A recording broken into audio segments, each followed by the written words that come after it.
तो एक पत्नी अपने बॉयफ्रेंड के साथ मिलकर अपने पति की 15 टुकड़े कर देती है और फिर उसे काट के पानी भरने वाले नीले ड्रम में डालकर उसे पैक कर देती, सीमेंट से पैक कर देती। जी हाँ दोस्तों, कुछ ऐसा है कि सामने आया है मेरठ से, जहाँ सौरभ एक जो नेवी मर्चेंट होता है, आप सब जानते हैं जो नेवी मर्चेंट होता है उसका साल में ज़्यादा दिन बाहर बीतता है, और जब उसे छुट्टी मिलती है तो वो अपने घर वापस आते हैं अपने परिवार वालों से मिलने और अपने दोस्तों से मिलने।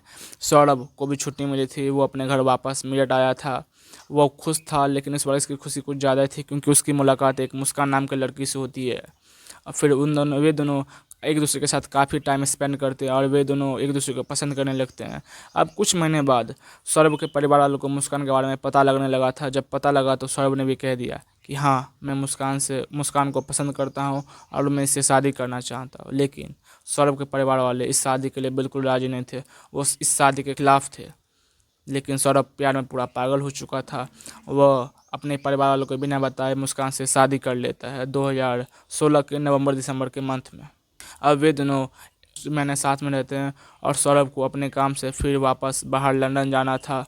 उसे बाहर जाने का बिल्कुल मन नहीं था, लेकिन क्या करता, उसे काम तो करना पड़ेगा, तो वह बाहर वापस लंदन चल जाता है। अब वे दोनों काफ़ी खुश रहने लगते हैं। जब भी सौरभ को छुट्टी मिलती तो वो अपने घर आता मुस्कान से मिलने के लिए और कुछ महीने साथ में रहते और खुश रहते। तो आ जाता है 2019, जहां सौरभ और मुस्कान की एक बेटी होती है। देखिए दोस्तों, 2016 से 2019 तक सौरभ और उसके परिवार वालों में कुछ बातचीत नहीं होती, बातचीत बंद होती है। जब सौरभ की एक बेटी होती है तो उसके परिवार वाले भी धीरे धीरे मुस्कान को एक्सेप्ट करने लगते हैं और उसके साथ रहने लगते हैं। अब वे लोग काफ़ी खुश रहने लगते हैं और सौरभ अपने काम से फिर वापस बाहर लंदन चल जाता है। अब सौरभ की बेटी बड़ी हो चुकी थी और उसे एक अच्छे स्कूल में एडमिशन करवाने की ज़रूरत थी, तो सौरभ ने अपनी बेटी को एक अच्छे से स्कूल में एडमिशन करवाया और मुस्कान अपने बेटी को स्कूल छोड़ने जाती और स्कूल से लाने जाती।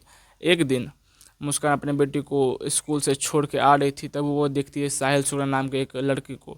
फिर वे दोनों ऑनलाइन चैट्स करने लगते हैं। अब साहिल को पता चलता है कि उसका पति सौरभ उसके घर पे नहीं रहता, तो साहिल का उसके घर पे आना जाना शुरू हो जाता है। एक दिन साहिल और मुस्कान एक दूसरे के साथ बैठे थे और शराब पी रहे थे।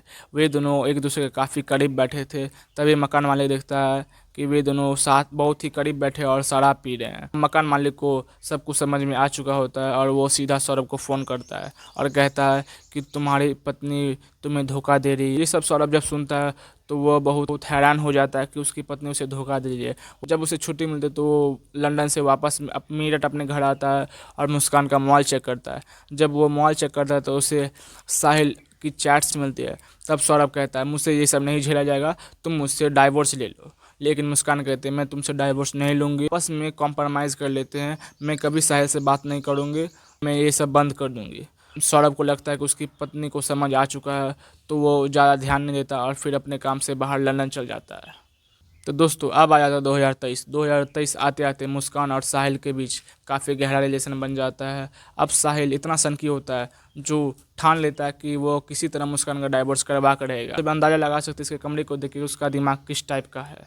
साहिल मुस्कान को कहता है मैं शादी करूँगा तो तुमसे करूँगा, इसके लिए चाहे मुझे कुछ भी करना पड़े, कुछ भी यानी मर्डर भी। पहले तो साहिल मुस्कान कहता है कि तुम सौरभ से डाइवोर्स ले लो, उसके बाद हम सब खुश रहेंगे और साथ में रहेंगे। लेकिन मुस्कान कहती है कि मैं सौरभ को जानता हूँ, वो हमें डाइवोर्स के बाद भी शांति से नहीं रहने देगा। तभी साहिल कहता है क्यों ना तुम्हारे पति की जान ले ले, क्यों ना उसे मार दे। ये सब सुनने के बाद मुस्कान भी इसके प्लान में राजी हो जाती है, वो भी हाँ कर देती है सौरभ को मारने के लिए। अब वे दोनों प्लान करने लगते हैं कि किस तरह सौरभ को मारा जाए और वो पुलिस के चंगुल में भी ना फंसे। वे दोनों कुछ दिनों तक क्राइम स्टोरीज देखते हैं, क्राइम रिपोर्ट्स पढ़ते हैं और वे दोनों एक प्लान बनाते हैं। उनका प्लान यह था कि पहले तो वो सौरभ को बेहोश करेंगे, फिर एक बड़े बड़े चाकू से उसके बॉडी पार्ट्स को काटेंगे और उसे एक पानी भरने वाले नीले ड्रम में डालकर उसे सीमेंट से पैक कर देंगे, जिससे किसी को पता नहीं चलेगा कि इसके अंदर लाश है। ये था उसका प्लान।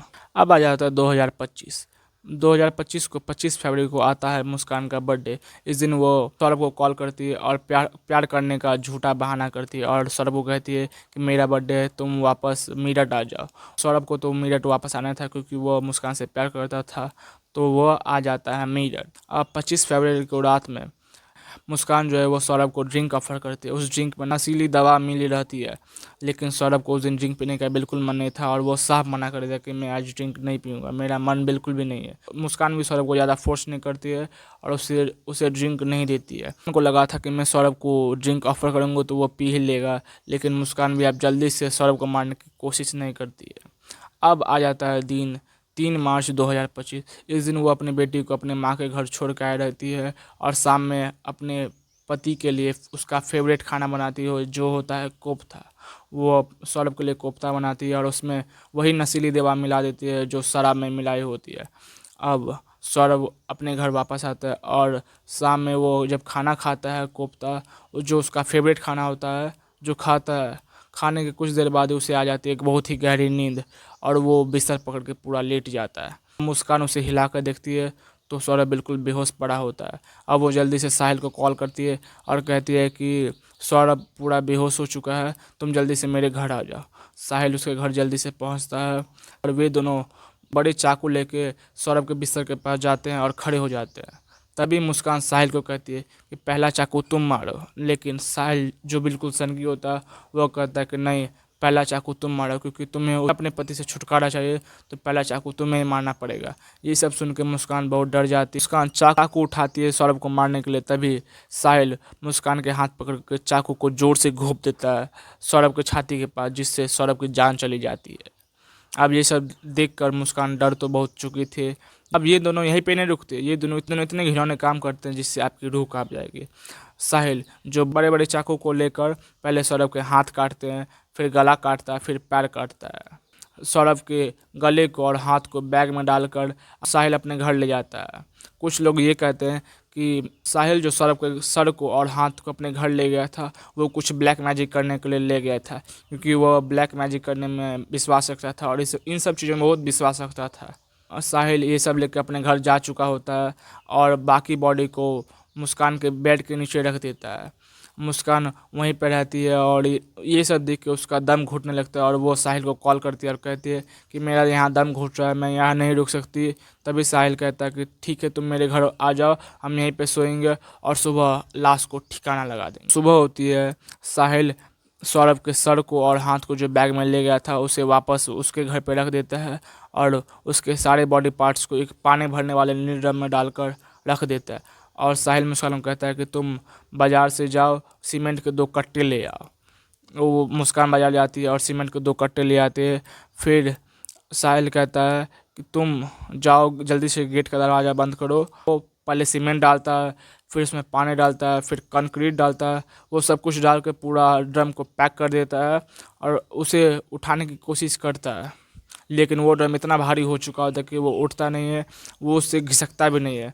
तो वे दोनों प्लान करते हैं कि उस ड्रम को वहीं पे छोड़ दे।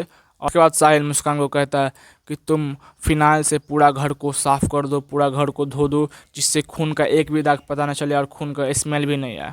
मुस्कान वही करती है, वो फिनाइल से पूरे घर को साफ़ कर देती है अच्छी तरह, जिससे खून का एक भी दाग नहीं वहाँ पे स्पॉट हो और पूरा घर साफ़ हो जाता है, पूरा घर साफ़ कर देती है। वे दोनों का प्लान तो हो चुका था। अब वे दोनों घूमने के लिए जाते हैं शिमला। साहिल के पास कुछ पैसे होते हैं जिससे वो मुस्कान को शिमला ले जाता है और वहाँ पे वे दोनों 3 से 4 दिन घूमते हैं। और फिर साहिल का पैसा जब ख़त्म हो जाता है तो मुस्कान अपने माँ को कॉल करती है और कहती है, माँ मुझे सौरभ के अकाउंट से पैसे निकालना है। तभी उसकी माँ पूछती है कि तुम मुझसे क्यों ये सब पूछ रहे, तुम्हें पैसा निकाला तुम सौरभ से पूछो, सौरभ तुम्हारे साथी है ना।